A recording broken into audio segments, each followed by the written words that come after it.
Here's an easy way to choose the right lane at a roundabout. It's called the -1 method. You take your exit number, minus it by 1, and that equals the lane you enter on the roundabout. For example, if you need to take the 4th exit, you do 4 minus 1, which equals 3, so you need to take the 3rd lane on the roundabout. If the instructor says turn right 3rd exit, you will take the exit number, which is 3 and minus 1, which equals 2, so you enter into lane 2, like this.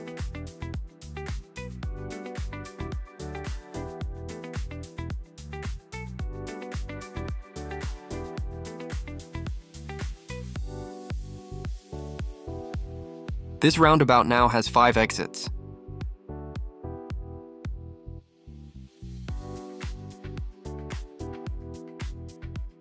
If the instructor says turn right 5th exit, the student will use the same -1 method. Exit number, which is 5, minus 1, which equals 4. On this roundabout, there are 5 exits, but only 3 lanes. Because there is no 4th lane, you enter in the 3rd lane. But don't follow the 3rd lane out. Instead, follow the island and enter these hatch markings, which will become the new 4th lane.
Keep in mind that this video is just a guide and you should still look out for road markings and signs.